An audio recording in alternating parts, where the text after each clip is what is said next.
What is up, guys? What is up? What is up? What is up?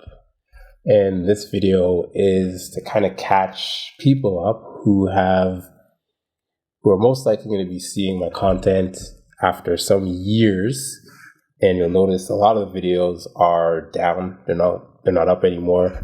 I will put them back up over some time, just because I believe it's good for there to be a history of where I've been, where I'm coming from, et cetera, as I set kind of a bit of a new direction for the channel. Now, where have I been? First and foremost, please, forgive my absence. The reason why I started this channel was to document myself going from nothing to something, right? And I just kept going, right? And at points I would stop and pick it back up, and stop and pick it back up, and then these past few years I really just shut that door. I shut it, and I just stopped completely. So what I want to say is this, again, just forgive me for my absence. It's so important for me to document, my life and my journey and the things that I'm going through and trying to build as a neurodivergent Black male survivor. That gives me a very unique perspective on the world. It also gives me a great point of reference as a means of being able to relate, empathize, and sympathize with others as well, especially with the content that I make. So I just want to put that out there. I'm holding true to that. And, there's a lot to catch up on. There's a lot of information to share.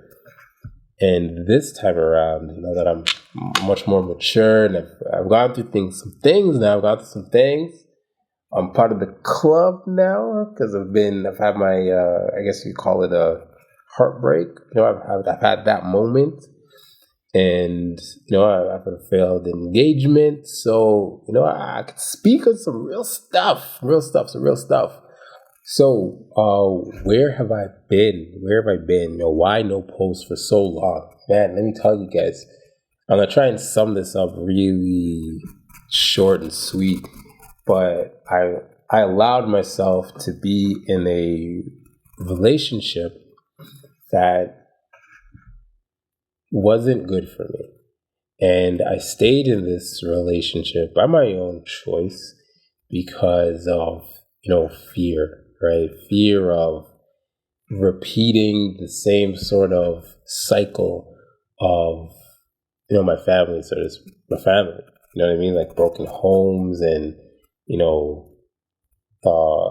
not lifetime relationships, like those kind of things. Right? And I've always told myself, right, since I was a kid, because I saw a lot of stuff growing up, just messed up things when it comes to my parents and just, aunts and uncles and just how those relationships went. I'm only going to get married once.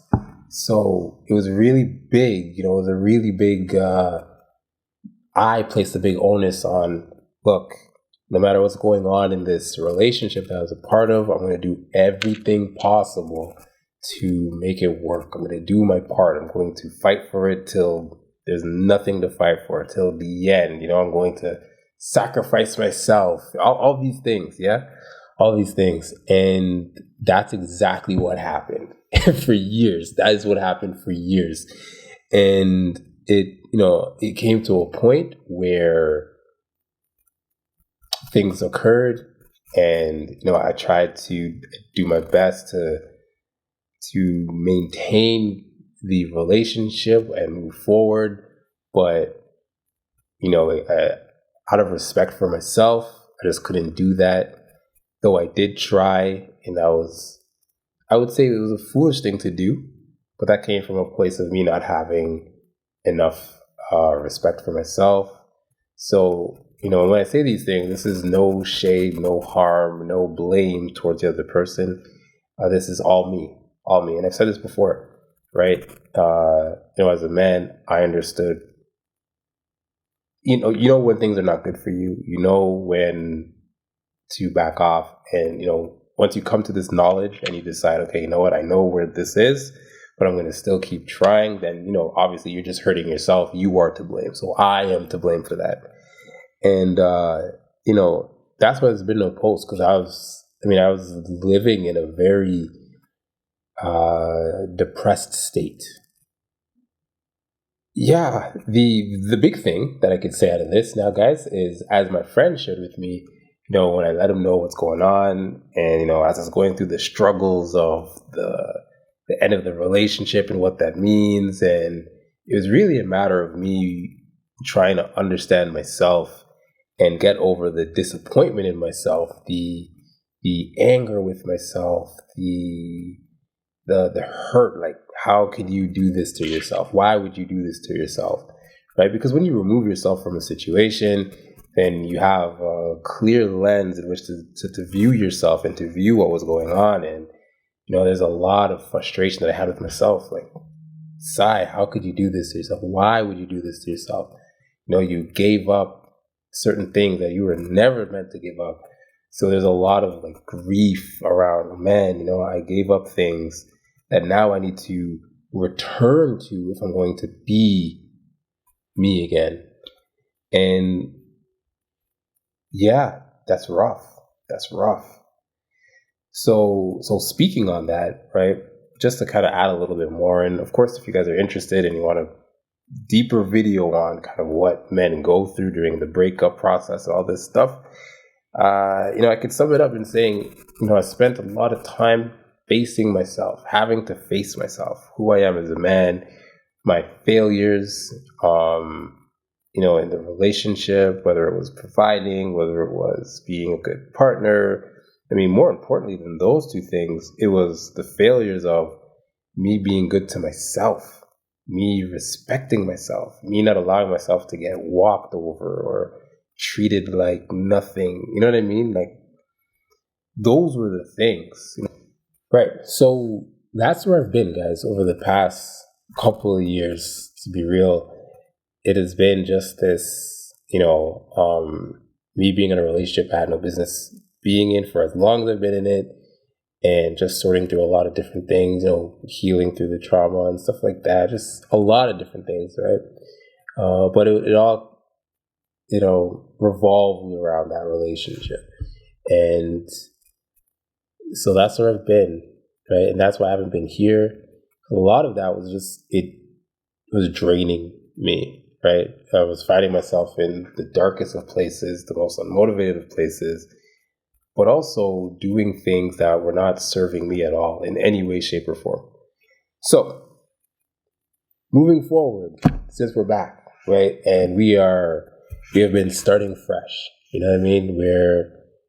We're looking to build a new life again, a brand new life. And part of this actually was me also becoming Muslim. And there's a video about that, my revert story. You can check that out. So what are we doing moving forward, right? Now that we're back, we're on the channel. I know there's not many people here to begin with. Anyways, the point is I'm here. This is what's going on. Let's say this. It's the same thing. The same thing I was doing before. We're going to focus on, going from nothing to something, but starting from this point where now, right, I'm much more mature. I am in a better environment now that I've left the house, and that I was in. Yeah. Anyways, all right, so what do we focus on? Let's say focus, right? What do we focus on? Okay, so there's, of course, me just sharing myself, right? What I'm going through as a man, as a black man, as a Muslim man, as a black Muslim man, as a male survivor, as someone who's neurodivergent. These things shape who I am, right? And there's not enough representation of that in the media. There's not enough men who are speaking on that. And it's so incredibly important for me to be, as much as I can, as best as I can, an example for any other men that may fit any of those categories or all of those categories and some. So the content here will be focused on a few things. One, of course, this will be a men's space because obviously I am a man and I'm going to be speaking on these issues from the perspective of a black Muslim men. That's just what it is. And the issues we're going to be covering are the rights of Muslimah. One of the things that have really stood out for me has been there's a lot of issues in that. There's a video that I'll check out this video. I don't know where it's going to go. Maybe it's a tag or something, but there's another video about some of the things that have really caught my attention as I started to learn more about the Muslim community, but learning about it through the online space because of the pandemic. Right. So there's that. We are going to talk about what it is about male survivors of sexual abuse. Yes, we are speaking on it. We're going to talk about, my own personal experiences. We're going to talk about some of the stories that I know about my brothers and how things have affected them, the way in which men heal, the lack of resources, because we don't have those. Really and truly, guys, really and truly. It is a shame that there are, maybe where I'm at in Canada, there was maybe 2 in the whole of Canada, spaces. And to call them spaces is even an overstatement, because it's really like 1-2 individuals that were like, hey, you know what? There are men out here who have been, abused as adults and children, and they are not doing well, and they need help, right? So we're going to talk about that stuff. We're going to bring that up, man, because we're here to talk about this. We're here to speak, and the goal here is to speak on the issues that are not being spoken about, to bring light to them here. And of course, we're going to speak a bit on, mental health, divergence. These are the things that I've lived, that I am living, so I can speak on them, right? I can speak on them well. I can speak on them with respect. And that is the plan. That is the goal. That is the efforts that are going to be made here. Yeah, that's what the channel is going to be about, guys. This is what we're talking about. Oh, let me not forget, as best as I can. I think, not as best as I can. I'm going to do my best to also, touch on matters of creativity and productivity, because these are very important for those of male survivors, of those who are neurodivergent. So it's good to speak on, the issues, right? But it's also important to speak on things that can, provide some forms of solutions to some of these issues, right? Some guidance, some direction, et cetera, et cetera. And I have a number of those. So we're going to offer that as well. Last but not least, I'm still debating it. I might do this part on another channel separate, just to keep things focused, but we'll see. A bit more about myself. Get back to, I had a number of series where I was documenting my progress in life. So it was very candid. And I think that's something I want to return to, right? Because as I'm speaking of these things, it adds more credibility to you, the viewer, you, the watcher, you, the community, to know, hey, here's this brother, going through what I'm going through. He's doing the work. He's been through this stuff, which is why I'm also going to be not re-uploading, but unprivatizing my previous videos over time, so that there is this history of, well, dang, this is where he came from. And it's full of just struggles, okay? There's nothing amazing in there. It's just struggle. That's all it is. But these are things we're going to talk about, guys. So that's where I've been. This is where I want to take the content moving forward. I really appreciate you guys being here. I hope that, as we move forward, that things are valuable to you. And if I do misspeak on anything, please let me know, especially when it comes to the Muslimah. I find it to be very important that, I'm seeing the harm within the community.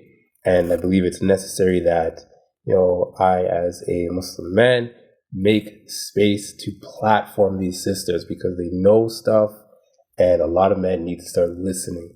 But again, keep in mind, this would be considered a men's channel because it's coming from a man, obviously. And I'm going to also speak on men's issues, right? Because that's what it is. I'm going to come at everything from the man's perspective, right? All the things here are going to be for the benefit of people in general, but men specifically. That's where I've been. This is where I'm at. I'm just glad you're here. I'm glad you're seeing this. And I will see you in the next one. Peace.